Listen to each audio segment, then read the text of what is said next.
I always say that any kind of impact you do will not be an acquisition strategy, but it will be a retention strategy. A lot of people think about impact as something that only big businesses can do, and it's become this morality offsite for the elite, is what I write a lot about, but it really doesn't have to be like that. Even more of a missed opportunity for that cafe is saying like why it's important to them or why someone should care as they're drinking their coffee. Put a QR code on that guy. Link it back to running page. It says, we're a B Corp. This is why. This is the impact we do. Emotionally engage with people so that they come back, because there's a million cafes in Paris. Hello, everyone, and welcome to Talking Purpose. I am so excited, although we're doing this virtually, and I was really hoping we could do this in person because Amanda and I are both in Ottawa. But I'm so excited to introduce you to Amanda Baker. She is the founder and CEO of Baked Good Impact. Hi, Amanda. How are you? Hi, I'm good. How are you doing? I am great. It is fall. It is sunny. We were just talking about how we love this season. And Amanda specifically likes squashes, which is a hot take, in my opinion. And squashes are so magical. Of course, sure. Whatever you say, I believe you. I believe you. But love to have you here. I mean, you're doing incredible work in this space. You're working with some amazing entrepreneurs. So let's start with your story. What first drew you to the world of social impact and social entrepreneurship? Yeah, well, actually kind of related to squash. So I'll start there. I grew up wanting to either be a farmer, or then later on that kind of changed to being a chef. And so I pursued culinary school. And in culinary school, I mean, I had a great time, got to work with food, but something that was more interesting to me than the actual cooking part was when I learned about global food trade, global food security, policies around food, the inequalities we see in our food system. That was all very interesting to me.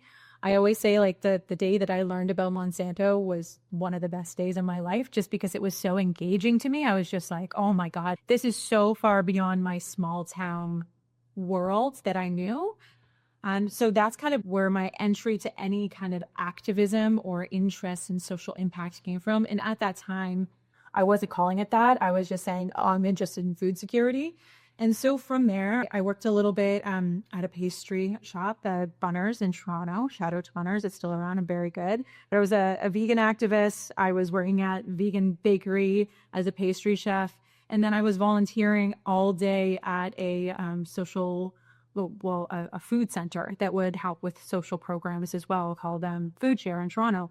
And I loved it. But I was like, this is just like, I'm not going to be able to build a life out of this. Like, I'm volunteering. The money that I'm making is not enough. At the time I was 20. So I was okay with it, but I was thinking long term. I'm going, I can't be doing this when I'm 30. Like, there's just no way that I can sustain myself. And so I kind of knew that there had to be another answer out there. I didn't want to work a corporate job. I didn't feel like values aligned or quite compatible with that. That's around the time that I started getting all my tattoos as well. So I was like, I can't go to corporate job now. I have too many tattoos. And that's when I stumbled across Public Inc. So Public Inc. is a social impact marketing agency in Toronto, one of the first of its kind. And I got really lucky. I actually ended up volunteering for a campaign that they were doing to try to increase youth voters in Toronto. So I ended up volunteering for that. And I was like, what is it this agency does? Like, I don't understand. And once I started talking to them and refused to stop talking to them until they gave me a job, pretty much, that was my introduction to social impact, social good, the fact that activism and social progress could live and grow within this structure of capitalism that we had. So that was completely life-changing to me, because I was like, oh my God, maybe I can work a job where we're not expected to work for pennies and we're not expected to sacrifice our own individual financial security, but also something that's moving the needle on so many important issues. So that was an incredible period for me. And then from there, after 5 years working operations at Public, I went on to help Shana Brady found Founders Fund. So Founders Fund is an online community and mentorship program that funds and mentors women in business. And Sheena is also the founder of Tease. So at the time that I came into Founders Fund to help them build it, because I've always been an operations kind of person, Sheena was like, oh my God, I want you to do this, but at Tease, like, help me clean up Tease. And I said, like, that sounds incredible. but with one caveat, like I really want to be impact forward. And even though we were doing work with Founders Fund, which is great, we had built that whole thing, I wanted to see impact integrate into every level of the business. And in so many ways, Tease and what Sheena allowed me to do with Tease was kind of like testing my thesis. Like, will this work if I have complete control over an organization where I can kind of build it the exact way I want to, where I'm the COO. So it's like I can make all of these decisions. The founder and CEO have high trust in me. So she was like, yeah, like I've seen your work, like go do your thing. We ended up completely rebranding it, rebuilding it. All the policies, tracking systems, everything was brand new. And then we relaunched our entire product offering. So we were actually the first fully biodegradable, refillable tea collection in North America. So everything from like the foil, which isn't really foil, packaging around the tea bags and the tea bags themselves and the packages that they were in, everything was fully biodegradable. And so that was like our big launch that we rebranded, and it was really incredible. So after that, I was like, okay, I've proven that this kind of crazy theory, if we can integrate impact on every single level of a business and not just do it from a marketing perspective, because that's what I had seen public do and do really well, but we were never in the operations guts with our clients, you know, we were always doing like the marketing side. So once I kind of proved that with Tease, yeah, it just kind of grew from there. And I thought, this is what I want to help other people do, because so many people were coming to me looking at Tease going, this is incredible. How do we do a B Corp certification? Or how do we move towards more ethical supply chain or a more environmentally compatible supply chain? And so I was answering these questions all the time. And I was like, this is really a gap in what people know and what they think that they have access to, because every time I would meet with somebody, especially if they were like a medium, small size business, they would say, oh, it's going to cost like so much money, right? Like I don't have the money to be operating in integrity, to be operating with my values first. That's where I love to come in, because I've always worked for startups. I've always been like very systems thinking. So I'm like, okay, if this happens over here, how is it going to affect these things? How could it help in these areas? So that's where Baked Good Impact was really born out of that. I had my big case study with Tease pretty much. And yeah, I started accepting official clients from there and helping people build impact in a way that helped grow their business and wasn't just a side project. Yeah, I think that that's amazing. And we see this so often where you're right. It's people want to market the work that they're doing, or they want to market what they think they're doing. And it feels a bit shallow unless they have their own operations team. I mean, I certainly have seen it in multiple different ways where, you know, people actually have the people doing the work, and then you're marketing that incredible work, or they are just marketing something that's half baked. And so, you know, hearing from you what you've done, I think is incredible. You talk a little bit about the costs, and maybe tell the listeners a bit more about what happened at Tease, you know, for a founder, for you to come in and be like, okay, let's like overhaul your supply chain. Let's like really like double down on this social and environmental piece. How does that look from a cost perspective? I think that this is something that, especially now, you know, things are really tight. We're seeing like sustainable initiatives take a bit of a back seat because people think that it's a nice to have rather than something that actually pushes them forward or is cost comparative. And so walk us through what that whole all look like. I mean, I know Sheena, I'm sure that she went sort of full throttle knowing that this was the right move, but perhaps there's other founders that you've worked with that haven't seen the value. And what does that look like? Yeah. And Sheena definitely, I just got to say, was fully invested emotionally and logically, but Tease is bootstrapped. Like Sheena started that business with like a $500 credit card. So in no ways did we have extra money to play with or investors that were just giving us money to do whatever we wanted with. So while Sheena was like, hell yeah, let's do this, it definitely wasn't an unlimited or like any kind of budget, I want to say. So I get what people are worried about when they look at impact and think that it's this big thing. Also, quick side note, a lot of people kind of think about impact as something that only big businesses can do. And it's kind of become this morality offsite for that for the elite is what I write a lot about, but it really doesn't have to be like that. And so when people start to invest in impact, the first place you can invest is just your knowledge of what actually is impact. How do I operate in integrity? It can be as simple as making really solid, clear, equitable policies for your team. That is impact. A lot of people go, oh, but that's not like me planting trees for every sale or something like that. But all impact is, because we also, that word gets used in so many different ways. For me, all social impact in businesses is how you're operating in integrity with the same values that you're externally communicating. So if a customer was to walk into your business and see all of your policies laid out, would they be surprised? Because we've seen a lot of that with cancel culture too, where it's like there is like a lot of marketing for like half-baked ideas and things like that, or things that aren't fully true, really tricky wording. And then companies are getting canceled, called out. It's way too easy to find out everybody's business nowadays.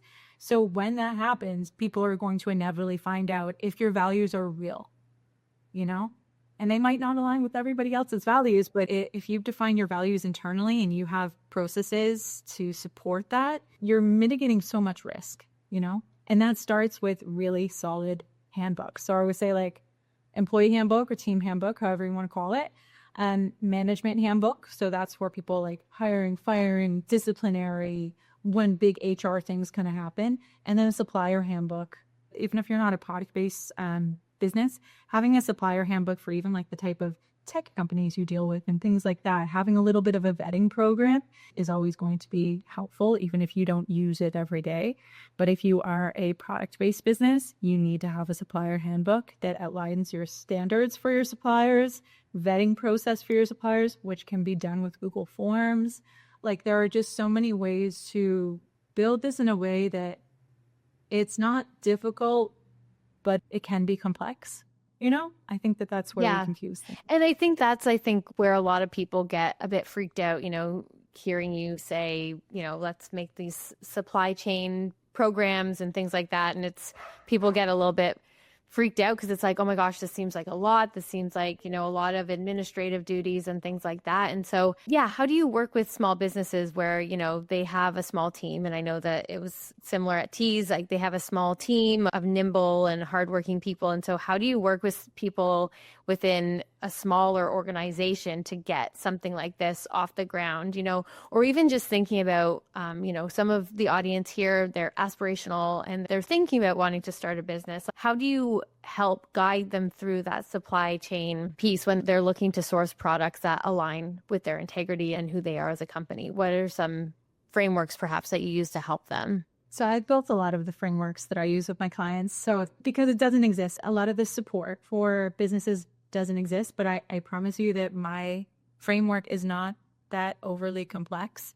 It was just a little bit of research, Google Forms that you give your suppliers annually to see if they have the proper safety standards, or if they have quality policies, or how much they're paying people. It depends on what country the supplier is from too, because we know that those things are shifting and some of those things are cultural as well. So it's just taking a little bit of time with that. I do recommend, if you can find somebody like me to just chat with for a couple minutes, that will help clarify this kind of knot of things that everybody's probably thinking when they hear this, because it does shift from business to business too. Some people have a very simple supply chain that's located within the company or in the country that they're operating in. That makes things a lot easier. But if you have something with multiple components coming from multiple different countries that's like manufactured somewhere overseas, it's going to be a little bit more involved. Totally. I love this because, I think it's something when people are thinking about product development, they're not necessarily thinking about some of these pieces. And I mean, you and I both work with small businesses for a long time. And so we know that time and money are in small supply for some of them. And so how do we make it easy and approachable and things like that? And it sounds like you've done that. So that's amazing. Let's shift gear. I know I went a little bit off script there. Sorry, Amanda. I was like really interested in all these pieces. But let's talk about B Corp and certifications and helping your clients get that. So for a brand founder who's never thought about this, why should they care about something like this? So if you're interested in having impact in your business, or I should say if your customers or clients are interested in knowing what your values are and want to kind of pre-vet your values, A really good way to do that is through B Corp certification. The B Corp for B Lab, the governing body of B Corp, did a study this past spring that showed the consumer awareness about the brand and about the certification. And it showed a very, very high, I think it was 78% of people knew the logo and knew that it meant something good and ethical about the product or service. And to me, that's a win because B Corp is very complex. They look at every single aspect of your business, and impact is very complex. But if consumers or clients can look at that logo and go, you know what, I might not have the full story of what that means, but I know that this is like a hard certification to get, and then it means that they're operating at like a high ethical level, then that's a lot of value right there, because you can talk about your impact in so much detail. You can have like an impact page on your website and tell everybody about it all the time. But if it's too complicated, people aren't going to retain it and like they're not really going to care. But that certification is kind of like the vetting stamp, it's like, hey, we've been verified for this. You can read more about what we do maybe, but you don't have to think too hard to know that we've gone through a really extensive process and invested in this. Yeah, for sure. And do you see B Corp getting that brand recognition now that it's been around for so long? Is it still something that people have to explain? What does that look like? I'm finding people have to explain it less and less, especially when we're talking consumer packaged goods, and especially things like in the food category. It's really big in the food category. People are always, I think, looking for more certifications when it comes to food. I think just because we're ingesting them, I'm not quite sure what the consumer connection is there, but it seems to have the most value in food packaged brands. There is a caveat with it though, and I will say that B Corp is one of the best frameworks we have for evaluating holistically social and environmental impact. But you also have to make it work for you. If you get B Corp certified, you need to be talking about it. You need to be explaining it in a simple way that's going to resonate with your customer base. You can just get it and then never think about it again. But what's the point? Because again, we're all operating under this capitalistic structure. You need to make money off of everything you're doing in your business. There's not a lot of extra resources involved here. Like nobody's got extra money just lying around. So you've got to make everything you do work for you. So you do have to make the B Corp certification work for you. So I will say that. I like that because, yeah, people think, okay, I have this stamp. I'm good, off to the races. Everyone's going to know what it means. People are going to be flooding in value-based, shopping with their dollars, et cetera, et cetera. But I think that's a great point. It's like you as a brand are also responsible for educating your consumer about the certifications you have and why they're important. And I think that that's awesome. Your consumer as well as your team members. Because okay. when I was in France, there was a chain of B Corp cafes, and I was so excited when I saw it because I was like, oh, this is so cool. Like Europe's doing impact a little differently. I haven't seen a B Corp cafe in Canada. And so I walk in and I'm like, can you tell me about like the certification, like when you guys got it? And they didn't even know that they were B Corp certified. And so they had 3 chains around Paris, and I went into every single one, and not a single employee could tell me what B Corp was, why they had it. And it was like on their cups and stuff. So like I know that they were thinking visibility, like they kind of had done one part of it, but their employees had no idea. They had no idea how it affect their life as an employee, which to me is a huge miss because employees are also such a valuable stakeholder in your business. They need to know how that's going to affect their day-to-day. They need to know how it affects the policies that they're working in. I mean, that can increase your retention rate. That can draw talent that maybe is deciding between you or another company. Like, be using everything to its best ability. I just don't know why people wouldn't talk to their team about B Corp. I like to do like once a year B Corp refreshers with a lot of my clients that have gotten B Corp certification with me. And I'll talk to their entire team and do like a little reminder. This is why we're B Corp. This is how we decided to be B Corp. This is our score. This is a score we hope to get in the future. These are how it impacts your day-to-day as an employee. And this is how to talk about it if anybody ever asks you. It's like one-liners. And it's not like the boilerplate lab website. It's like, how do you talk about it for the company that you work for so that you're not at like a networking event and somebody's like, oh, hey, you guys are a B Corp. And that person's like, I don't know, bro. It's just such a missed opportunity. 100%. And I think that that's I the thing. Like you think about these pieces that you put so much time and energy in, and then there's these missed opportunities. And I think it's there with B Yeah. Corp. I think it's there with, packaging. You're saying that it's on their cups. Okay, well, great. Like perhaps even more of a missed opportunity for that cafe is, saying like why it's important to them or why someone should care as they're drinking their coffee. Like there's all these Put little a pieces. QR code on that guy, link it back to an A Exactly. Corp page. It says we're a B Corp. This is why. This is the impact we do. Emotionally engage with people so that they come back, because there's a million cafes in Paris. They should hire us. Yeah, walk right now. Amazing. So talk to us a bit more about like that day to day. Like how does B Corp and some of these certifications that are quite rigorous, how does that impact an organization and its employees? Like what does that look like when things are being changed from a change management perspective, and how can you help small businesses navigate this type of change? So the way that I set my clients up for B Corp is it's pretty much it's three handbooks. It's the team handbook, it's the supplier handbook, and then it's the management handbook. And those will be the basis of everything you do. Those are the policies and procedures for everything. So it really does change how you're operating daily. Even things like how often there are management meetings, that is written in the management handbook. What the general agenda is so that we know that we're talking about our social and environmental impact on that. Things like time off policies, professional standards. So it's expectations of team members too. It's not just like, here's all our benefits and all the stuff that we can do for you. It's like, this is the basis for the relationship, the working relationship, what we expect from you, what you expect from us, how we're going to navigate challenges like harassment policies. What happens if there is a harassment issue? It will always link to the way that I build it. It will always link to a harassment reporting form that employees know where it always is in case anything happens. Their manager gets an automatic email if that's ever filled out. It's optionally anonymous.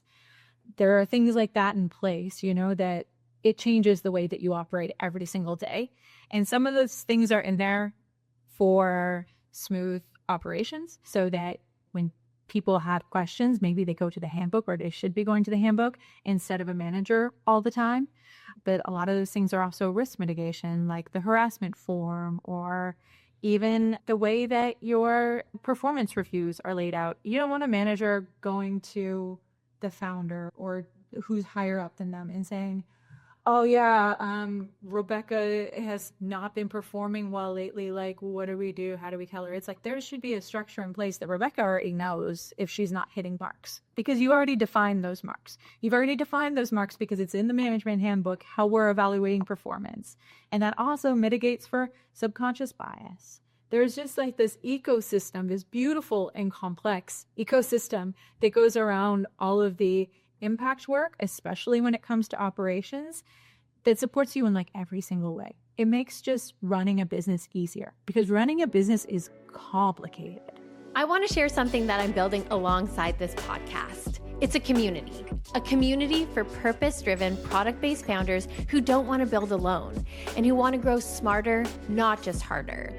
After years of supporting founders at Shopify, I kept seeing the same thing: mission-led entrepreneurs doing meaningful work, but lacking a peer space that helps them move faster and make better decisions without compromising their values. This community is designed to be a growth accelerator, a place to learn what's working, pressure test ideas, share real tactics, and build momentum together so growth feels intentional, supportive, and sustainable. If you're interested, join the waitlist.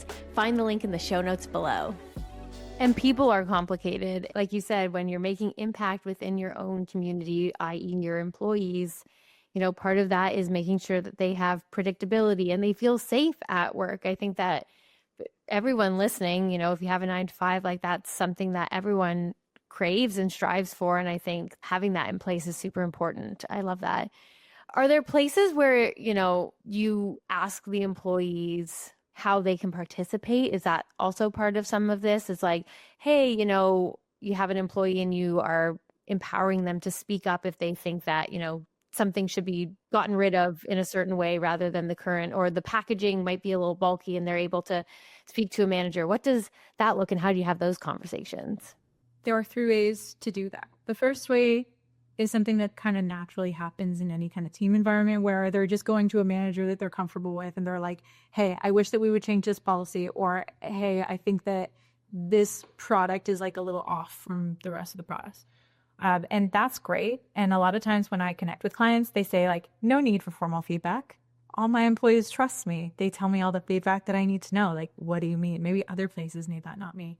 Totally wrong, especially as you scale. Even if you're like a 2-person company and you're working with your husband or your sister or something, like there are things that they might think about in the middle of the night, or like they don't really want to tell you directly, or, things like that, that we need to have a more formal structure. So the way one is like that casual, like, hey, by the way, feedback. The way two is a structured quarterly feedback for team members. So that goes from everything as, do you feel like you have the tools you need to do your job correctly?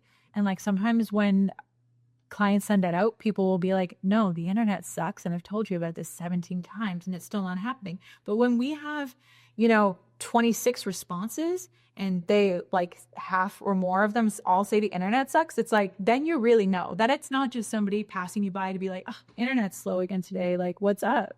It's like 63% of the staff complained about the internet. We really need to prioritize that. And then, so it goes from like, do they have the tools they need to how fairly do they feel that they are compensated, And this is all anonymous too. So if we can see that a lot of the staff don't feel like they're compensated, or a lot of the staff feel like they're working too many hours, or that, they're not treated fairly by their manager, like we can look into those issues. Sometimes it's not going to be feedback that can be a priority in the moment, but at least then you have the information. It gives whoever's running it, the CEO or whatever, it gives them a roadmap for like, okay, next quarter, where do we need to invest people-wise? Do we need to get more staff? Do we need to, unfortunately, get less staff? It just gives you stats instead of you having to hold it all in your brain or make assumptions based on people's behavior. It gives you actual data. Data is very important. The third way that I do it is with some clients. Some clients don't like to do this, but some clients have like an open feedback form that is kind of like evergreen and it's always there. So some people can say like, hey, I wish we had another boardroom, and it's just like a one-off feedback that's just like random, or like, I wish we would get lavender scented soap. Like, it's not that's weird because like I love to make sure the employees are taken care of, but sometimes they ask weird things that are just like totally not a priority for the business. That's where some of that feedback can go. But then the more formal, structured quarterly feedback, I would say, is a non-negotiable, really easy to implement, and is so valuable.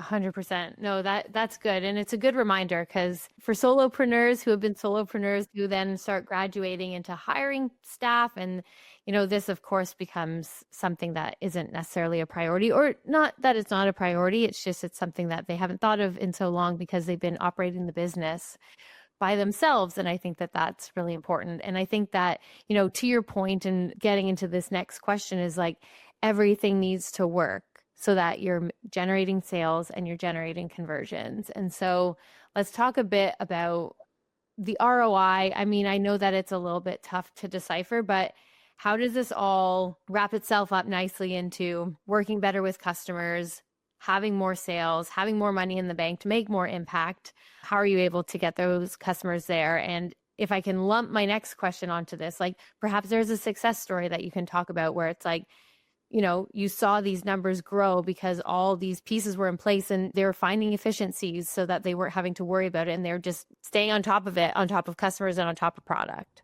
I always say that any kind of impact you do will not be an acquisition strategy, but it will be a retention strategy. So externally, it means that customers are always going to buy what's the best value or the best quality, depending on the product, right? The product or service. If you don't have a superior product or service and you have impact, that's not going to be the thing that's going to get you picked more than another competitor. But having impact and an exceptional product or service is what is going to keep people coming back, because it's going to emotionally engage them. They're going to understand how the business is operating in compatible nature with their own values. You're going to become their guide, It's kind of like being a regular, like back when everything was brick and mortar, like being a regular at, the coffee shop or whatever. you probably didn't go there again and again and again for any reason other than the relationships. And those relationships are built on mutual values. So I always say to people, like, don't bother putting impact in your like top line acquisition communications. It shouldn't be like the first type of email you send out. But when you're looking for people to come back and purchase again, people that already had a great experience with the product or service, it should for sure be in those email flows. It should for sure have a spot on your communications roster. It shouldn't be the only thing you talk about. You should always hype the quality or the value of your product or service.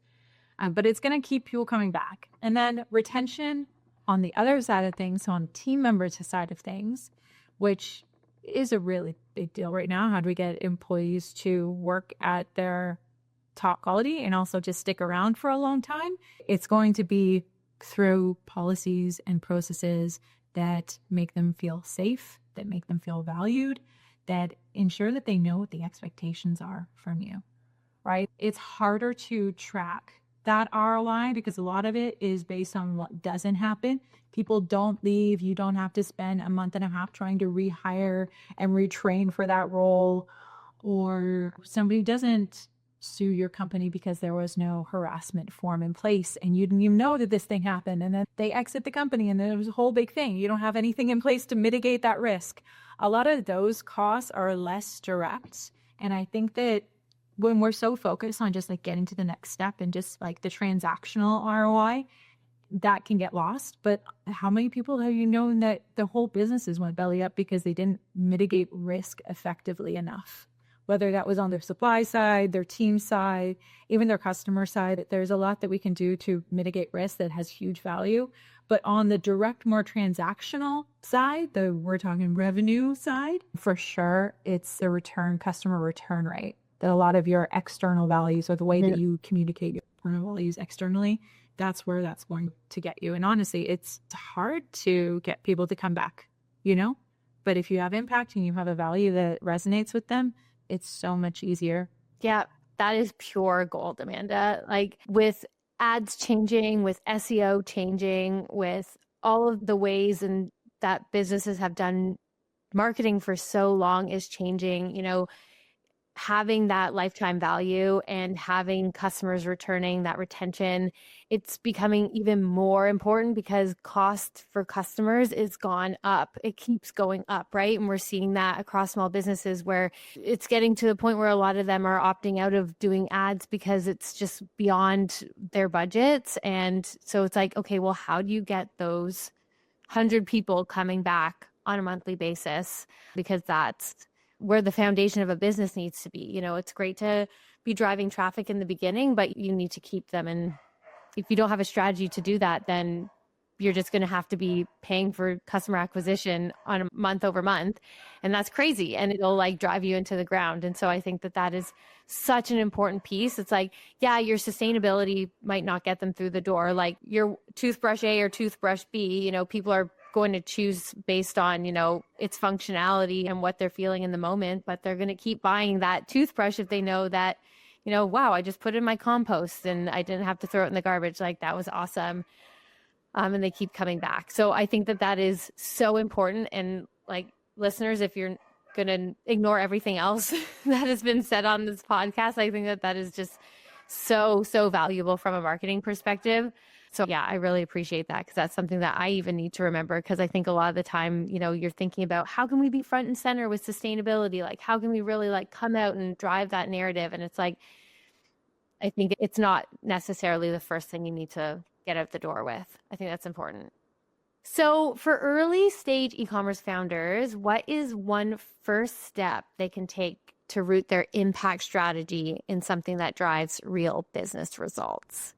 So the very first thing that you need to do is pick a couple impact pillars, pick a couple directions where you're going to go, and they need to be tied to your product or service. If you're a cafe, you don't need to be sending money to the dog shelter down the road. Impact is not pick something and just throw money at it. Impact has to be already speaking to your primary demographic of who you're selling to. It has to make sense with your product or service. And it has to be fully integrated into the way that you're operating. That's the only way that you're going to make money off of it. That's the only way that you're going to actually make long-term measurable impact as well. So always pick something that's related to what you actually do. It can't just be like this random. And if it is, I've seen some founders like really care personally about something, and it doesn't have to do with their product or service. You have to build a very strong narrative that links those two. That's really simple to tell people, and that's harder to do. So I would say just pick something that's related to your product or service that your primary demographic actually already cares about. And I remember you talking about how you did this with Tease. Maybe walk us through some of that prioritization. I thought that was really interesting. Yeah. So when I met Sheena, she was starting Founders Fund. It was like pre-launch when I came onto the team. And that's like one of the first things that I got brought up to. I'm like, what does women in business have to do with tea company? Yeah, like this tea company is women led, but what's the deal? Like, I don't understand how these two things are related, and should they be related at all, or are these two completely separate businesses? And we'll call them like sister businesses. So Sheena's whole thing was, well, when I started Tease, I had a $500 credit card. I had no financial literacy. It was so hard to do. I ended up like growing it to this multi-million-dollar brand, but I didn't think that it should be so hard for other women. And I was talking to her about that, and I was like, okay, like I get that. Like I get where the heart is in that, because a lot of founders have a lot of heart, but they haven't made like the logical connection for the impact to make sense. And then she said, yeah. And it's like, I just want to make women's lives like easier and better. I just want them to be able to like have the things that they need to accomplish that. And I was like these tea blends, because they're all functional tea blends. So for those of us who don't know teas, like every tea blend has like a functionality tied to it. Oftentimes it's like very geared towards women. Like there's been blends for like sleep and energy. There was like a new mother's tea at one point. Like it's all tools for a woman to achieve what she wants to achieve with her life. And that was kind of like the role of Founders Fund too. So we were able to connect that there, because I knew that there was something there, but it was like, to the outside perspective, there were two completely different things. But then it made a little more sense when we're like, yeah, we're just trying to give women the tools that they need to excel, right? So it's like, whether that's a cup of tea or the seed funding that they need for their business, there's where the connection on the two is. So there was a little bit work connecting those two things, but that's a good example of something that didn't initially make a lot of sense. And then it really did. I have another client that's based in Montreal, Canadian client. They're in real estate development, and they wanted to do this like impact initiative. It's like they have a bunch of other impact that they do that's fully integrated, but they wanted to do this initiative where they send kids that have never been to hockey games. And I was like, this is cool. I have no idea what it has to do with real estate. Like, we're not building the arenas, or like, I don't get it, you know? So I was talking with the founder, and we're connecting some pieces, and he's like, yeah, I just like feel like he came from an immigrant family. He's like, it's just like really important to like the Canadian culture of what we're doing. It's this whole like Canadian thing, kids having access to this. And I was like, okay, like I can kind of start to connect this a little bit. But what I realized is most of his team members and most of the people he works with are immigrants. So he has like a heavy immigrant demographic internally and externally. He's an immigrant himself, or his mother was an immigrant. So it was like this whole thing of like connecting Canadian culture with outside Canadian cultures. And I was like, okay, like I think that we can actually work with that, because this is something that almost everybody in our stakeholder ecosystem can connect with. Like, would it be the only type of impact that I'd recommend that client to? Hell no. Hell no. There's so much more that we do with that client. But this one initiative kind of made sense in the way that it's like, yeah, we want to connect more new Canadians to like this Canadian culture, to like bring them home into this. So it ended up making sense. But like, and sometimes I can't get there with a client. Sometimes a client is like, I love panda bears. And I'm like, cool, that has nothing to do with toothbrushes. And I can't make it have something to do with toothbrushes. This is going to be a personal project for you to save the pandas. The business is going to do something else. You know, so I can't always work with a client, but I understand that the founders, especially when it's founder led, because they're very emotionally attached to the business, of course, it's hard to kind of separate that. But I think that that would be an important thing for somebody that's early on in their impact journey to evaluate too. Is this something that's important to me, or is this something that's important to the demographics and stakeholders that I'm working with on a day-to-day basis? 100%. I love that. And yeah, I think it's on the flip side too, is like finding an initiative that makes sense for the business, but also the founder is passionate about. Like without that founder passion either, I think, it can drop to the wayside and then it doesn't become a priority anymore. So I love that. That's perfect.